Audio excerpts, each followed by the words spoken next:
अस्सलामुअलैकुम। आज आपके सामने मैं एक और वीडियो लेके हाजिर हूँ।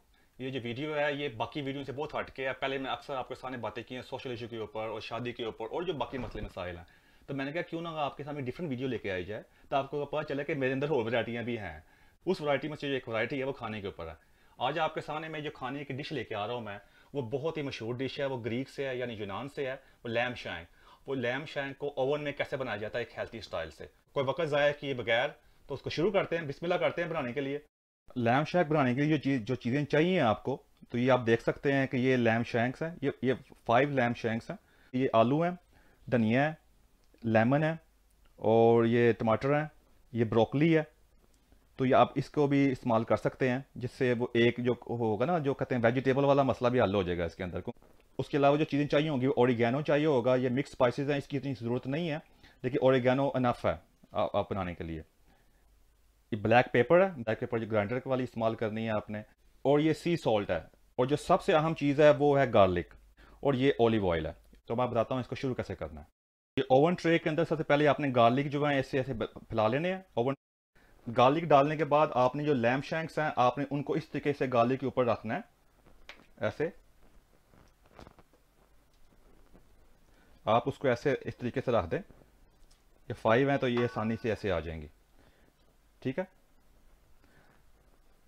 नमक लेके ना आपने उसको, तो उसके ऊपर ऐसे उसके ऊपर नमक को लगा देना है, ठीक है जी।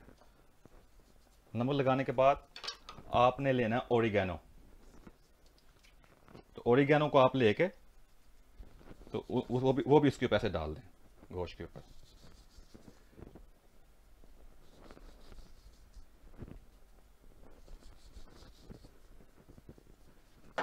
ठीक है। फिर ब्लैक पेपर लें। ब्लैक पेपर को भी आप इसके ऊपर ऐसे ग्राइंड करें आसानी के साथ। ये बहुत इजी है। आप देख रहे हैं कि ज़्यादा चीज़ें नहीं चाहिए, बहुत ही आसान है। मैं वैसे मिक्स स्पाइसेस भी इस्तेमाल करता हूँ, लेकिन इसकी ज़रूरत नहीं है आपको। वैसे ये भी ग्रीक मिक्स स्पाइसेस हैं जो आपको आसानी से मिल जाएंगे। वैसे सब्ज़ मिर्च या लाल मिर्च जो भी है, आप वो भी ऐसे डाल सकते हैं इसके अंदर ऐसे, ठीक है, सिर्फ जायके के लिए। अब आप इसको ऐसे मिक्स कर लें एक दफ़ा, अच्छा होता है। आप इसको एक दफ़ा अपने हाथ से मिक्स कर लें, जैसे मर्जी मिक्स कर लें, वो एक दफ़ा सारा इसके अंदर मिक्स हो जाएगा। और ये सब जब कर रहे हैं तो आपने ओवन को ऑन कर देना, ताकि ओवन उतनी देर गर्म हो जाए। ठंडे ओवन में नहीं डालना। ये रेडी हो गया। अब हमने इसको ओवन में डाल देना है। अब इसको ओवन में डालेंगे। ये रेडी है हमारे सामने। ये ओवन ऑलरेडी गर्म है, तो इसको ओवन में डाल देंगे ऐसे करके। और ये आप चेक कर सकते हैं ये ओवन रेडी है। ये अब टेम्परेचर भी चेक कर लें आप। अब ये इसको बंद कर दें।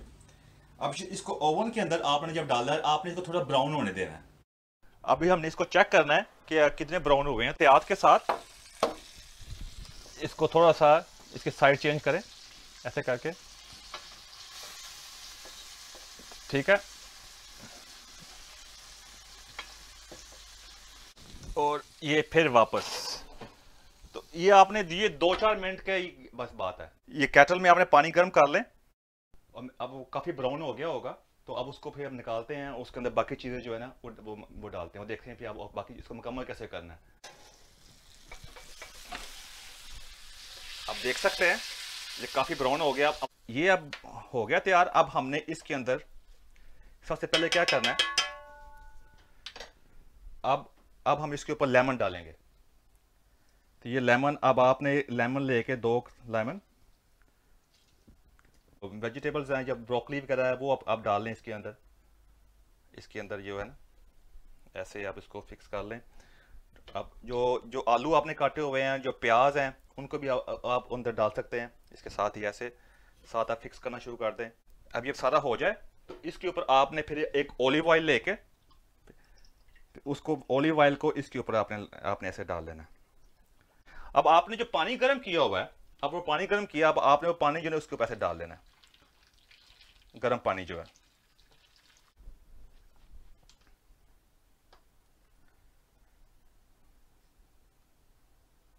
आप थोड़ा सा इसको मिक्स कर लें। इसको फॉइल पेपर के साथ अच्छी तरह इसको कवर कर देना आपने। ठीक है। अब आप देख सकते हैं फॉइल पेपर मैंने डाल दिया, मैंने ये ओवन ऑलरेडी रेडी है। ये डालने के बाद आप इसको इसको बंद कर दें। जो जो टेम्परेचर है जो इसका जो है वो 200, ठीक है। अब इसको 1 से 1.5 घंटे से कुक होने दें।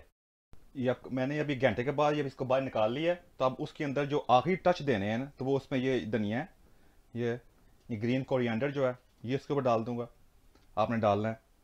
तो उसके बाद आपने इसको उसके ऊपर ये जो टमाटर हैं ये रख देने हैं। ये टमाटर इसको ऊपर फॉइल पेपर लगा दूंगा दोबारा फिर मैं जस्ट। अब ये लगाने के बाद तो इसको अब सिर्फ हाफ एन आवर और चाहिए या 20 मिनट और चाहिए। तो 20 मिनट बाद ये बिल्कुल तैयार हो जाएगा खाने के लिए। ये अब डिश तैयार हो गई है जी, ये जो बनाई थी। अब आखिरी मराहल में से गुजर कर ये अब आपके सामने पेश कर रहे हैं। ये देख लें जी, अब ये आपके सामने है। अब मुझे बताएं, कोई बंदा इसको खाने से इनकार करेगा? इसके साथ ही आज की वीडियो खत्म करते हैं। मुझे उम्मीद है कि आपको पसंद आई होगी डिश, जो मैंने पूरी कोशिश की है कि इसको सादगी से, इसको सिंपल तरीके से बनाया जाए। बहुत शुक्रिया। फिर दोबारा एक नई वीडियो से दोबारा फिर हाजिर होऊंगा। तब तक के लिए इजाजत, खुदा हाफिज।